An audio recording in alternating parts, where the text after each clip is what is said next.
Hi friends, आप सभी कैसे हो। आशा करता हूँ कि आप सभी अच्छे होंगे। आपका हमारे चैनल वीके जाटोल क्लासेस में स्वागत है। आज के इस वीडियो में हम 1 जनवरी 2026 के मुख्य करंट अफेयर्स और उसके एक्सप्लेन के बारे में चर्चा करेंगे। प्रश्न नंबर 1, कर्मचारी भविष्य निधि संगठन ईपीएफओ के लिए बड़े सुधारों की घोषणा किसने की? A. Nirmala Sitharaman, B. Mansukh Mandaviya, C. Amit Shah, D. Rajnath Singh. दोस्तों, आपका सही answer option number B, Mansukh Mandaviya होगा। मुख्य उद्देश्य, अब ईपीएफओ के कार्यालयों को सिंगल विंडो सर्विस सेंटर के रूप में पुनर्विकसित किया जाएगा। इसका मतलब है कि खाताधारकों को अपने अलग अलग कामों के लिए अलग अलग काउंटरों या अधिकारियों के चक्कर नहीं काटने पड़ेंगे। सुविधाजनक सेवा, भविष्य में पेंशन, पीएफ निकासी और बीमा से जुड़ी सभी सेवाएं एक ही जगह सिंगल पॉइंट पर उपलब्ध होंगी। तकनीकी बदलाव, ईपीएफओ आईटी सिस्टम 2.0 को लागू कर रहा है। इससे क्लेम सेटलमेंट की प्रक्रिया तेज होगी और ऑटोमेशन के जरिए मानवीय हस्तक्षेप कम होगा। ईज ऑफ लिविंग, इस कदम का लक्ष्य करोड़ों कर्मचारियों के लिए ईज ऑफ लिविंग, जीवन सुगमता को बढ़ावा देना है, ताकि उन्हें अपनी जमा पूंजी पाने के लिए दफ्तरों के धक्के न खाने पड़े। शिकायत निवारण, मंत्री ने जोर दिया कि सिस्टम को ऐसा बनाया जाए जहां शिकायतों का निपटारा रियल टाइम में हो सके। प्रश्न नंबर 2, हाल ही में किस देश ने शिनजियांग में दुनिया की सबसे लंबी एक्सप्रेसवे सुरंग का उद्घाटन किया? ए. Japan, B. चीन, सी. रूस, डी. दक्षिण कोरिया। दोस्तों, आपका सही आंसर ऑप्शन नंबर बी, चीन होगा। बड़ी उपलब्धि, चीन ने शिनजियांग क्षेत्र में दुनिया की सबसे लंबी ओपन कट एक्सप्रेसवे सुरंग का निर्माण पूरा कर लिया है। समय की बड़ी बचत, इस टनल के बनने से जो सफर पहले 4 घंटे में तय होता था, वह अब मात्र 20 मिनट में पूरा हो जाएगा।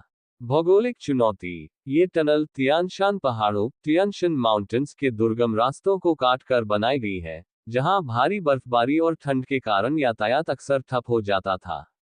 आर्थिक महत्व, ये प्रोजेक्ट न केवल यात्रा को आसान बनाएगा, बल्कि मध्य और पश्चिमी चीन के बीच व्यापार और कनेक्टिविटी को भी नई मजबूती देगा।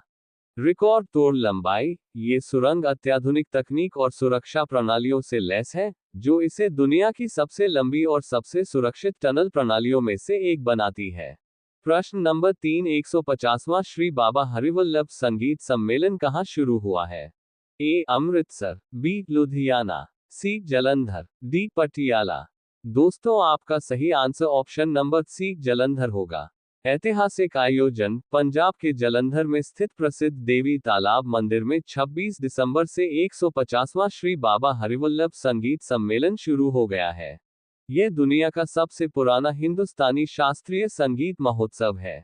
समर्पण, इस साल का यह ऐतिहासिक संस्करण गुरु तेग बहादुर जी की 350वीं शहीदी वर्षगांठ और बनारस घराने के दिग्गज गायक पंडित छन्नूलाल मिश्रा की स्मृति को समर्पित किया गया है।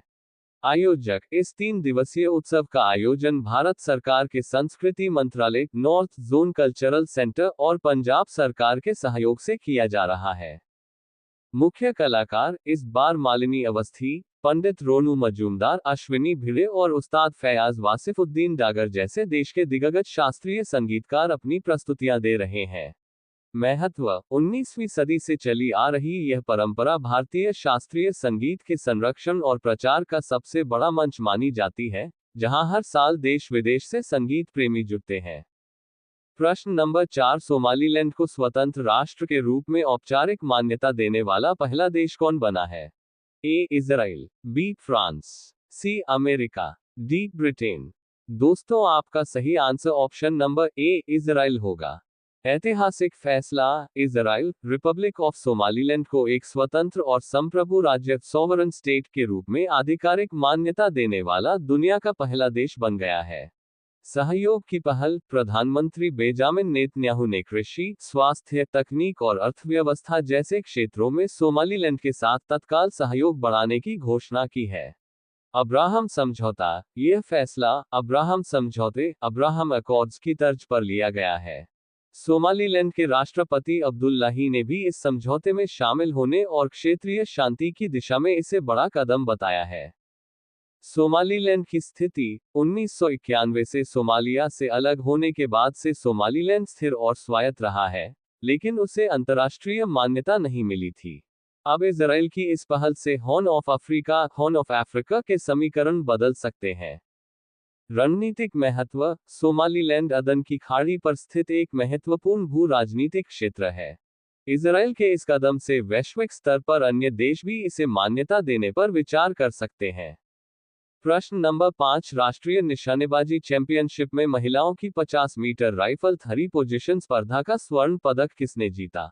ए. अपूर्वी चंदेला, बी. अंजुम मौदगिल, सी. मनु भाकर, डी. तिलोत्तमा सेन। दोस्तों आपका सही answer option number D Tilottama Sen होगा। प्रश्न नंबर 6, वैश्विक किम्बरले प्रोसेस की अध्यक्षता के लिए किस देश को चुना गया है? ए. भारत, बी. दक्षिण Africa, C. America, D. Australia. दोस्तों आपका सही answer option number A Bharat होगा। भारत 1 जनवरी 2026 से वैश्विक किम्बरले प्रोसेस की अध्यक्षता संभालने के लिए चुना गया है। क्या है ये प्रोसेस? ये सरकारों, हीरा उद्योग और नागरिक समाज की एक अंतर्राष्ट्रीय पहल है, जिसका मकसद कॉन्फ्लिक्ट डायमंड्स, रक्त रंजित हीरे के अवैध व्यापार को रोकना है। तीसरी बार मौका। भारत को तीसरी बार इस महत्वपूर्ण वैश्विक संस्था की जिम्मेदारी सौंपी गई है। वर्तमान में भारत 25 दिसंबर से इसके वाइस चेयर के रूप में काम शुरू कर चुका है। महत्व। केंद्रीय मंत्री पीयूष गोयल ने कहा कि यह चयन अंतर्राष्ट्रीय व्यापार में पारदर्शिता और ईमानदारी के प्रति भारत की प्रतिबद्धता पर दुनिया के भरोसे को दर्शाता है। भारत का लक्ष्य। अपनी अध्यक्षता के दौरान भारत हीरो की डिजिटल सर्टिफिकेशन, ट्रेसबिलिटी, जांच परख और डेटा आधारित निगरानी को मजबूत करने पर ध्यान केंद्रित करेगा। प्रभाव। दुनिया के 99% कच्चे हीरो का व्यापार इसी किम्बरले प्रोसेस के तहत होता है, जिसमें भारत एक प्रमुख केंद्र है। भारत का अध्यक्ष बनना वैश्विक हीरा बाजार में उसकी विश्वसनीयता और नेतृत्व क्षमता को और मजबूत करेगा। प्रश्न नंबर 7, प्रधानमंत्री राष्ट्रीय बाल पुरस्कार से हाल ही में कितने प्रतिभाशाली बच्चों को सम्मानित किया गया? ए. 15, बी. 18, सी. 20, डी. 25। दोस्तों आपका सही आंसर ऑप्शन नंबर सी 20 होगा।